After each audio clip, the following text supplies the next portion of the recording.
Welcome back to another episode of Rock Boys Football. Mike Norvell, the Florida State Seminoles, y'all continue to fill it up in the 2025 class, landing another commitment from four-star offensive lineman Peyton Joseph from the state of Georgia. Two things that you guys have been banging the table for in the comment section. One, recruiting the high school ranks, specifically along the line of scrimmage. 5 out of the top 6 commitments for Florida State are right now along the line of scrimmage. And I think secondly, you guys talked about it, recruiting the blueprint of Florida State, not only the state of Florida, going up to the state of Georgia. You take a look at what Florida State is doing, not only in the state of Florida, but Georgia in 2025. This is looking to be one of the better classes that we've seen Mike Norvell and Florida State put together. Want to dive into Peyton Joseph. I also want to have a conversation about how Florida State is recruiting the linebacker position. Guys, I read the message boards too. I saw the Tavian Wallace news. We got a lot to talk about with Florida State at the linebacker position as well. Before we get into it, just want to say thank you to you guys. And hopefully you guys have a phenomenal 4th of July. For the Florida State fans, 4th of July gets a little bit better with the commitment of Peyton Joseph. Can't thank you guys enough for rocking with it. If y'all do enjoy the content, consider subscribing to the channel. And I think more importantly for the Florida State fans, I would love to hear from you guys in terms of how you're feeling about the linebacker recruiting. We'll talk about that in just a little bit. But without further ado, let's get to Peyton Joseph. Fascinating prospect in Peyton Joseph, a guy that is a really, really good athlete for the size, right? 6'3", 310 pounds. And he plays guard. He plays tackle. When you turn on the film, you see him play right tackle, and left guard. I mean, he plays all over the offensive line. Now, I think he plays on the inside of the offensive line as he gets to the college landscape, just because that's kind of how his body is put together. And you'd kind of dive into the film and say, one, this is a polished offensive lineman. I mean, from a technical standpoint, this is a kid that's really, really good with the feet. The hand placement is, for the most part, very consistent. Now, at times, does he get over his skis a little bit? Yeah, sure. I mean, what a high school offensive lineman doesn't at the high school level. That being said, Peyton Joseph, from a technical standpoint, seems to be a very, very proficient offensive lineman. I think the second thing with Peyton Joseph is I think the floor is extremely high here. Like, I don't really see Peyton Joseph being a miss for Florida State, which is really important. Like, you look at the offensive line, you want to make sure you're hitting on your offensive lineman at the high school ranks, because we've seen a lot of Power 5 programs really struggle to address the offensive line in the transfer portal. And so what does that kind of mean is you want to make sure you're recruiting these kind of bodies at the high school ranks, getting them in your program and kind of developing them up, because you don't want to have to be reliant on going to the transfer portal to go get offensive linemen. There are some other different positions, wide receiver, running back, that you can go address in the transfer portal pretty routinely. The offensive line position is not one of them, so you want to make sure you're getting it right. Peyton Joseph,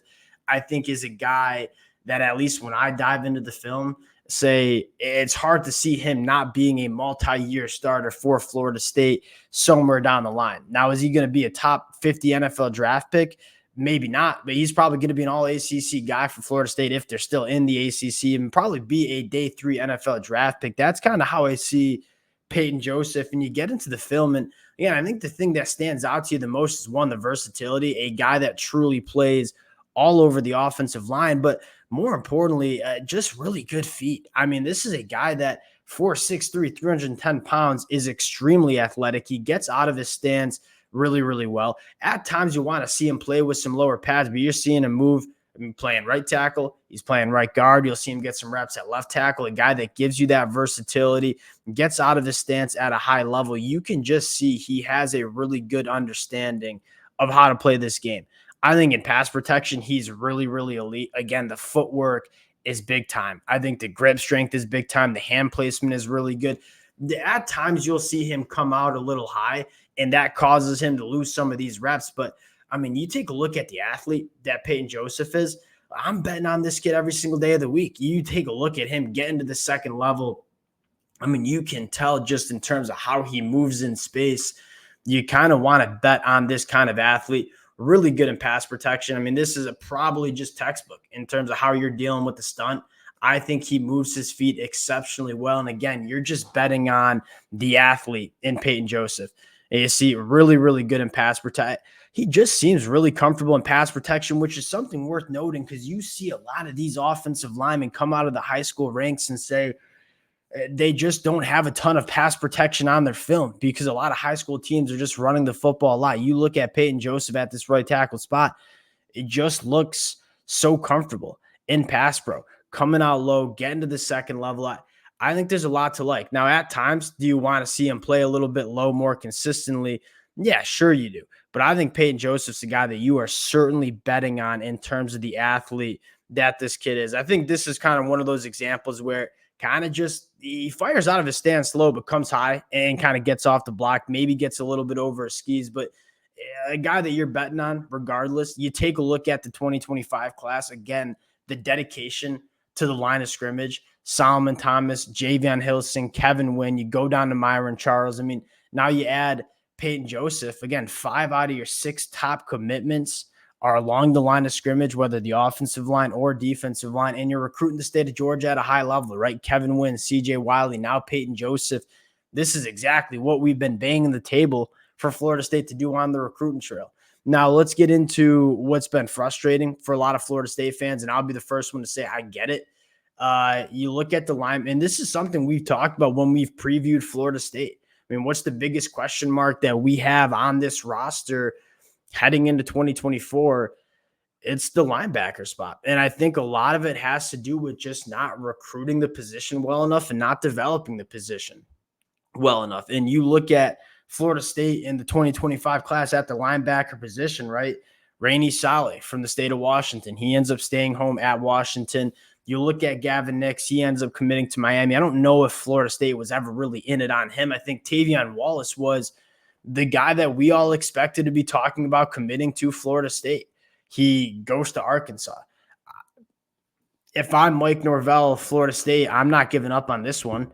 You look at Tavion Wallace, one of my favorite linebackers in the 2025 cycle. It is rare to see these kind of linebackers come out of the high school ranks. Kid runs a 10.61 in the 100-meter dash at 6'1", 215 pounds. He commits to Arkansas, which if he committed to Georgia, in-state kid going to Georgia playing linebacker, like that would make a lot more sense for Florida State fans. That Arkansas took me by surprise. And if I'm Florida State and I'm Mike Norvell, 2 things. One, you can't give up on this kid. There is a very realistic outcome, realistic reality, I guess you'd say, that Sam Pittman is no longer your coach of this Arkansas program at the end of the season, which means Tavion Wallace's commitment would probably be up in the air.